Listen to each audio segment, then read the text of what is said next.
जय हिंद मेरे सेठ श्रेणियों और आप सभी का स्वागत है प्रीतम एकेडमी परिवार में। और मैं हूं पंकज कुमार।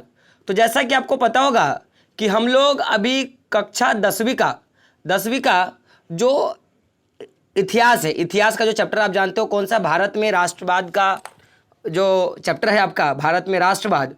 तो इस चैप्टर के हम लोग नोट्स पे बात कर रहे थे कि आखिर इस चैप्टर के क्या इंपॉर्टेंट पॉइंट है। तो अभी तक हम लोगों ने देखा था इसकी जो इंट्रोडक्शन क्लास था, जिसमें हम लोगों ने देखा था पूरा का पूरा परिचय।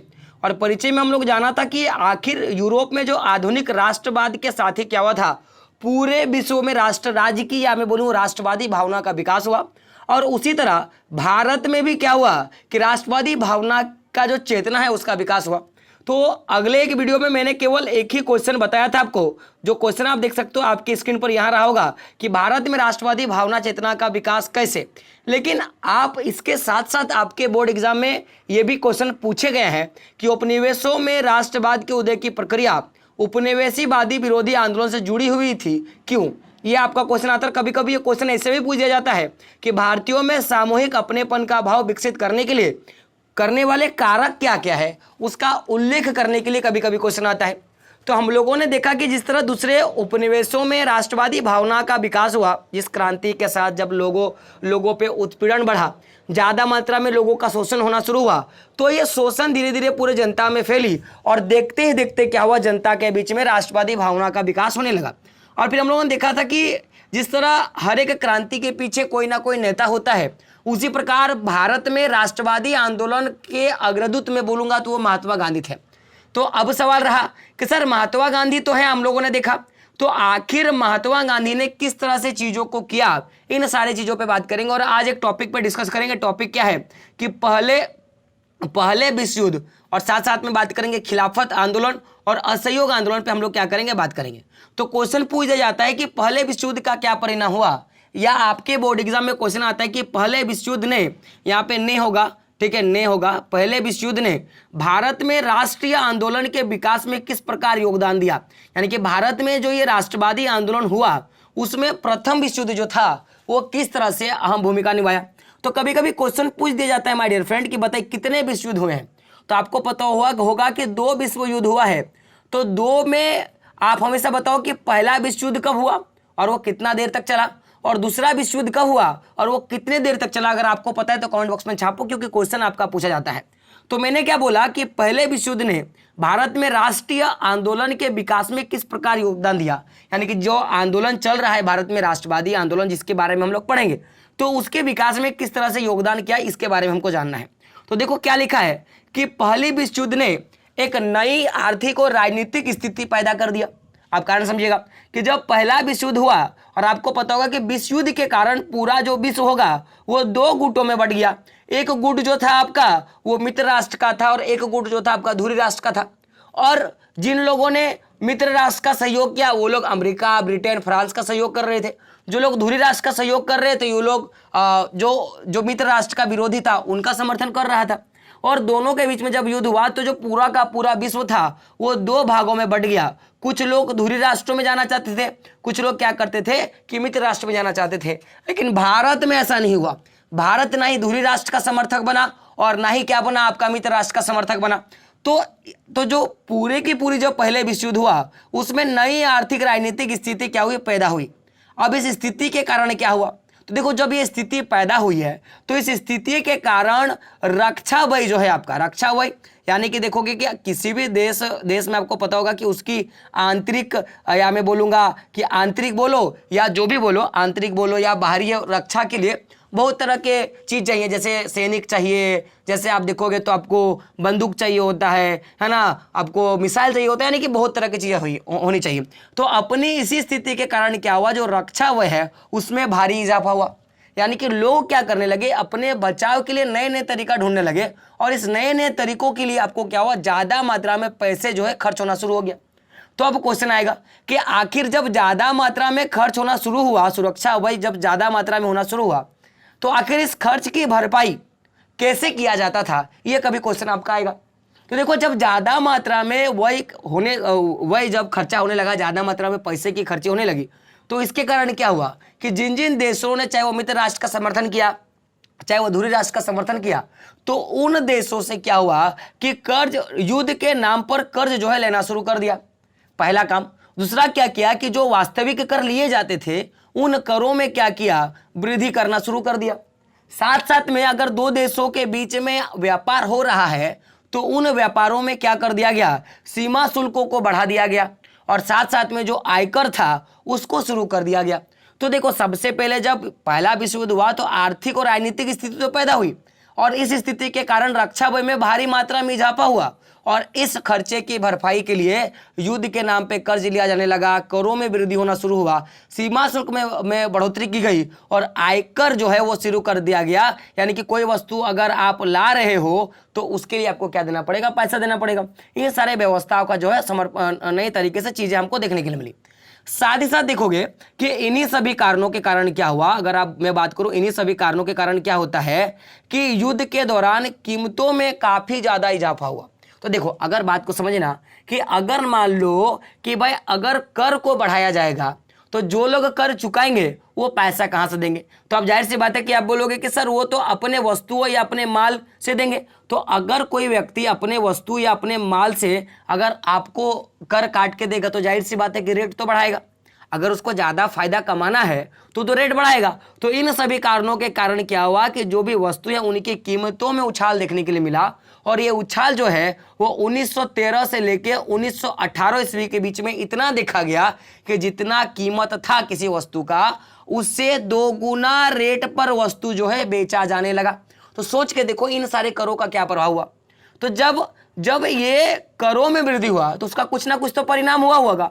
तो पहला परिणाम क्या देखने के लिए मिला कि आम लोगों की मुश्किलें जो है बढ़ने लगी, सबसे पहला। दूसरा क्या हुआ, गांवों में सिपाहियों की जबरन भर्ती कराई गई, क्योंकि युद्ध चल रहा है। तो जो लोग गांव घरों के थे जिनको पता नहीं क्या हो रहा है क्या नहीं हो रहा है, तो उनको जबरन क्या किया गया, भर्ती कराया गया। साथ ही साथ इस भर्ती, ये जो भर्ती हुआ, जबरन भर्ती हुआ, तो इस भर्ती के कारण ग्रामीण इलाकों में व्यापक गुस्सा भी देखने के लिए मिलता है। तो अब ये गुस्से से क्या हुआ इस पर हम थोड़ा बात करेंगे। तो अगर आप देखोगे कि डेट आप याद रखना, 1918 से लेके 1919 ईस्वी में क्या हुआ था, और 1920 से 1921, 1918 से 19 एक साल का, और 20 से 21 का जो साल था, उस समय देश के हिस्से में क्या हुआ, बारिश नहीं हुई, और बारिश नहीं होने से क्या हो गया कि फसल जो है वो खराब हो गई। अब इसके कारण क्या हुआ कि पूरे विश्व में खाद्य पदार्थों का भारी अभाव जो है देखने के लिए मिला। और इसी दौरान क्या होता है कि फ्लू नाम का जो बीमारी है वो फैल गया, और इसके कारण 1921 की जो जनगणना है वो 120 से लेके 130 लाख लोग जो है इस फ्लू बीमारी के कारण मारे गए। तो क्वेश्चन पूछा जाएगा कि 1921 की जनसंख्या घटने का क्या कारण था, तो आप क्या बोलोगे, फ्लू नाम की महामारी क्या था, इसका मुख्य कारण था। अब इतना कुछ तो हुआ, साथ ही साथ क्या देखा गया कि लोगों को उम्मीद था कि अगर जैसे देखो भाई कि कोई चीज अगर घट रही है तो लोगों की तो उम्मीद भी होगा, तो लोगों का उम्मीद था कि जैसे युद्ध की समाप्ति होगी तो ये जो सारी की सारी मुसीबतें हैं वो क्या होगी, कम हो जाएगी। लेकिन कहा गया है कि अगर आप जैसा सोचते हो, अगर उस हिसाब से चीजें नहीं घटती तो उसका कहीं ना कहीं व्यापक और ज्यादा मात्रा में भयानक रूप देखने के लिए मिलेगा। तो चूंकि आपको पता होगा कि लॉकडाउन के समय में आप देखोगे तो लोकल भाड़ा बढ़ गया था, बात क्लियर है कि आप लोकल भाड़ा जहाँ पे अभी 10 रुपया लिया जाता है, जहाँ 5 रुपया 6 रुपया हम लोग जाते थे, अभी वहाँ पे 10 रुपया या 30 रुपया हो गया। लेकिन लॉकडाउन के बाद भी आज तक वो भाड़ा घटा नहीं है। तो कहीं ना कहीं उसका कुछ ना कुछ तो नुकसान भी हमको देखने के लिए मिलेगा, क्योंकि जो बचत हो रहा था वो बचत धीरे धीरे घटना शुरू हो गई, क्योंकि इनकम का सोर्स उतना ही है भाई। तो उसका कहीं ना कहीं हमको क्या मिलेगा, मुसीबत देखने के लिए मिला। और इन सभी के कारण व्यापक रूप से उग्रता देखी गई, और जिन क्षेत्रों में इन सारे चीजों के नाम पे कर लिया जा रहा था, जैसे कि आपको पता होगा कि भारत में ब्रिटेन का क्या था, ब्रिटेन राज कर रहा था। तो जब ब्रिटेन भारत में राज कर रहा था तो ब्रिटेन भी युद्ध लड़ रहा था, ब्रिटेन मित्र राष्ट्र की तरफ से युद्ध लड़ रहा था धुरी राष्ट्र के खिलाफ। तो अब ब्रिटेन को जब युद्ध लड़ना है तो उस स्थिति में क्या करेगा कि उसको रक्षा के लिए भाई क्या क्या चीजें है, जैसे हम लोगों ने देखा कि भाई रक्षा कर के नाम पे कर लिया गया भारत से, सीमा शुल्कों को बढ़ाया गया, आयकर को बढ़ाया गया, और जितने भी कर लिए जाते थे उनमें भी वृद्धि करने लगी, क्योंकि उनको वहां पे ज्यादा मात्रा में सैनिक चाहिए थे, और ज्यादा मात्रा में सैनिक चाहिए थे, इसलिए उन्होंने क्या किया, जबरन भर्ती की प्रक्रिया शुरू किया। और इसी को देखते देखते क्या हुआ कि भारत के लोग उग चुके थे, और इतना ज्यादा उत्पीड़न हुआ जिसके कारण भारत में एक आंदोलन चला जो राष्ट्रवादी आंदोलन के नाम से हम लोग जानते हैं। अब आपके मन में क्वेश्चन आएगा कि सर ये जबरन भर्ती क्या है। तो मैं बात करूं जबरन भर्ती के बारे में, तो इस प्रक्रिया में अंग्रेज भारत के लोगों को जबरदस्ती सेना में क्या करते थे, भर्ती करवाते थे। कारण क्योंकि दो विश्वों के बीच में युद्ध हो रहा था, यानी कि बोलूंगा पूरे विश्व दो भागों में बटा था। तो धुरी राष्ट्र और मित्र राष्ट्र के बीच में जो युद्ध हो रहा था, तो इसी को पूरा करने के लिए क्या हो रहा था माय डियर फ्रेंड, कि अंग्रेज जो है वो भारतीयों को जबरन भर्ती कराने लग गए थे। और इसी जबरन भर्ती के चलते ही क्या हुआ कि भारत में आंदोलन देखने के लिए मिला। और इसी दौरान क्या होता है कि इस आंदोलन को आगे ले जाने के लिए एक नेता जो सामने आता है जिसका नाम होता है महात्मा गांधी, और इन्होंने आंदोलन को एक नया रूप दिया, और उस नए रूप को हम लोग क्या बोलेंगे, सत्याग्रह। क्या बोलेंगे, सत्याग्रह। तो अब आपके बोर्ड एग्जाम में क्वेश्चन जो है आपको हर साल देखने के लिए मिलेगा। क्वेश्चन क्या होगा कि सत्याग्रह क्या है, और सत्याग्रह के विचार से आप क्या समझते हो। और कभी डायरेक्ट क्वेश्चन पूछता है कि सत्याग्रह से आप क्या समझते हैं, यह भी क्वेश्चन कभी कभी आपको क्या करता है, पूछ दिया जाता है। या कभी कभी आप देखोगे तो आपको ये भी क्वेश्चन आपको आपके बोर्ड में आपको देखने के लिए मिलेगा कि सत्याग्रह से आप क्या समझते हैं, उल्लेख करें। तो बात करेंगे सत्याग्रह के बारे में। गांधी जी के चलाया गया एक आंदोलन था, और एक ऐसा आंदोलन था जो एक नए तरीके की छवि जो है मार्केट में आपको देखने के लिए मिली। यानी कि देखो, मारकाट नहीं करना, नहीं अस्त्र उठाना है, लेकिन लड़ाई लड़ना है। अब कैसा था, तो सत्याग्रह एक आधुनिक राजनीतिक दर्शन है जिसका प्रतिपादन महात्मा गांधी ने, यहाँ पे क्या होगा, ने ब्रिटेन शासन के खिलाफ राष्ट्रवादी संघर्षों में किया था। अब है क्या, तो इसमें क्या कहा, गांधी जी का विचार था कि सत्य की शक्ति पर आग्रह और सत्य की खोज पर जोर दिया जाता था। यानी कि सत्याग्रह में क्या किया जाता था कि सत्य की शक्ति पर आग्रह किया जाता था और सत्य पर क्या किया जाता था, जोर दिया जाता था, जिसका सीधा अर्थ था कि सच्चे उद्देश्यों के लिए अन्याय के खिलाफ किसी भी प्रकार के शारीरिक बल के प्रयोग की आवश्यकता नहीं है। यानी कि हम लोग किसी तरह के बल का प्रयोग नहीं करेंगे, हम लोग हाथ जोड़ेंगे, विनम्रता करेंगे, और हम लोग क्या करेंगे, आजाद होंगे। इस तरह की क्या थी, नहीं सोचती। तो आखिर इसका कुछ ना कुछ तो रीजन होगा। तो गांधी जी ने कहा कि अगर प्रतिशोध की भावना है या आक्रामकता का हम लोग सहारा लेंगे तो उससे क्या होगा कि जनमानस को खतरा होगा। तो हम लोग क्या करेंगे कि प्रतिशोध की भावना या आक्रामकता का सहारा लिए बिना केवल अहिंसा के बल पर अन्याय की चेतना को जागृत कर उद्देश्यों की प्राप्ति की जा सकती है। और इसी को हम लोग क्या बोलेंगे कि भाई ये हमारा क्या है, सत्याग्रह है। और सत्याग्रह का मूल जो मंत्र था वो क्या था आपका, अहिंसा। क्या था, अहिंसा। बिना हिंसा किए ही क्या करना कि आज़ादी ले लेना, यानी कि मारधाड़ नहीं करना और आज़ादी लेना। अहिंसा के बल पर उत्पीड़क तथा अन्यायी को सत्य स्वीकार करने के लिए विवश करना ही सत्याग्रह है, क्योंकि अंततः विजय जो होगा वो सत्य की होगी। तो लास्ट लाइन क्या देख सकते हो, अहिंसा के बल पर, यानी कि हम लोग हथियार नहीं उठाएंगे, किसी तरह की शारीरिक बल का प्रयोग नहीं करेंगे, और जो भी उत्पीड़क है यानी कि जो हम पे शोषण कर रहा है अथवा जो अन्यायी है जो हम पे अत्याचार कर रहा है, वो क्या करेगा, अपने सत्य को स्वीकार करेगा कि भाई बहुत हो गया, हम लोगों ने बहुत अन्याय कर लिया, और इसी व्यवस्था को चलते क्या करेगा कि वो अंततः हमें आज़ादी दे देगा। तो अब कभी कभी क्वेश्चन पूछा जाता है कि गांधी जी और उनके सत्याग्रह के बारे में क्वेश्चन पूछा जाता है कि गांधी जी ने कितने सत्याग्रह किए, कौन कौन सा सत्याग्रह किया, सबसे पहला सत्याग्रह क्या था, ये क्वेश्चन आपको आता है। तो गांधी जी और उनके सत्याग्रह के बारे में बात करेंगे तो गांधी जी के द्वारा जो सबसे पहला पूछा जाएगा, गांधी जी के द्वारा जो पहला सत्याग्रह चलाया गया था वो कहाँ चलाया गया था। तो गांधी जी के द्वारा जो पहला सत्याग्रह चलाया गया था वो दक्षिण अफ्रीका में चलाया गया था। और पूछेगा कि आखिर किस कारण से, तो कारण क्या था, तो नस्लभेदी सरकार के खिलाफ, नस्लभेदी के मतलब गोरा और ये जो काला का जो पूरा का पूरा स्वांग था कि भाई ये गोरा है ये काला है, तो इसके लिए जो नस्लभेदी जो सरकार के खिलाफ जो व्यापक आंदोलन किया था दक्षिण अफ्रीका में, तो ये पहला था। लेकिन पूछेगा कि भारत में आने के बाद तीन या पहला सत्याग्रह कौन था, तो भारत में आने के बाद चंपारण सत्याग्रह पहला, दूसरा क्या हो गया आपका खेड़ा जिला का सत्याग्रह गुजरात में, और तीसरा क्या हो गया अहमदाबाद का सूती मिल का सत्याग्रह। तो क्वेश्चन आपको पूछ दिया जाता है, और ये क्वेश्चन हर साल पूछा गया है कि भारत आने के बाद गांधी जी ने किन तीन स्थानों पर सत्याग्रह किया। क्वेश्चन क्या आएगा कि भारत आने के बाद गांधी जी ने किन तीन स्थानों पर क्या किया था, सत्याग्रह किया था। तो बात करेंगे, तो सबसे पहला सत्याग्रह क्या था, चंपारण किसानों का सत्याग्रह।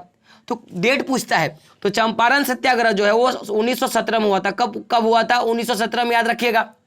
अफ्रीका से भारत आने के बाद जब अफ्रीका में इन्होंने सत्याग्रह चलाया, और सत्याग्रह जब चलाया, सत्याग्रह का व्यापक रूप देखने के लिए मिला, और लोगों ने ये भी देखा कि हम लोग बिना लड़ाई लड़े, बिना मारकाट किए भी हम लोग आजाद माने जो हमें चीज़ चाहिए उसकी प्राप्ति कर सकते हैं। तो भाई आखिर लड़ाई क्यों किया जाए, जाहिर सी बात है कि बिना गाली दिए अगर आपको चीज़ें मिल सकती है तो गाली क्यों दिया जाए भाई।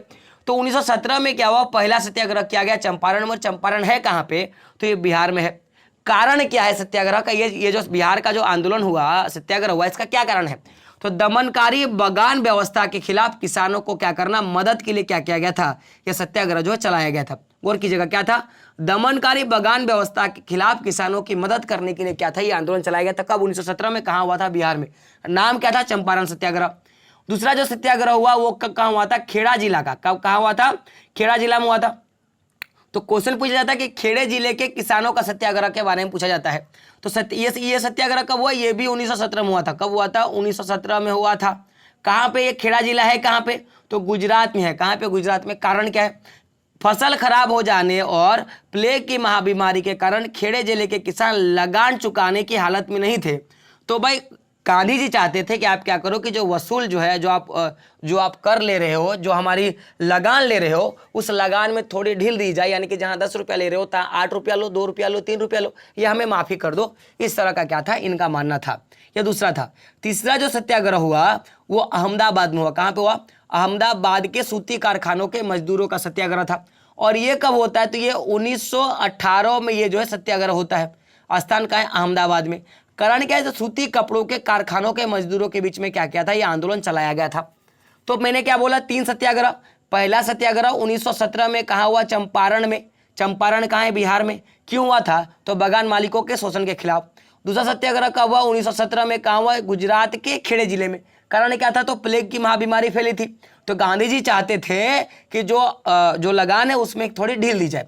और तीसरा कहाँ हुआ? 1918 में। और ये क्यों हुआ था? तो क्यों हुआ था? तो ये अहमदाबाद में हुआ था। तो जो सूती मिल में जो काम करने वाले मजदूर थे उनके लिए क्या कहते हैं, सत्याग्रह हुआ था। तो मैंने क्या बोला कि गांधी जी जब अफ्रीका से आए, अफ्रीका से आने के बाद उन्होंने 3 सत्याग्रह किया। हम लोगों ने देखा, पहला 1917 में, दूसरा फिर 1917 में, और तीसरा जो था वो 1918 में किया गया। तब कभी क्वेश्चन आपके बोर्ड में पूछ देगा कि बताइए गांधी जी अफ्रीका से कब लौटे थे? तो गांधी जी अफ्रीका से कब लौटे थे? 1915 में। कब की घटना है? तो 1915 में गांधी जी जो है अफ्रीका से वापस लौटकर आए थे।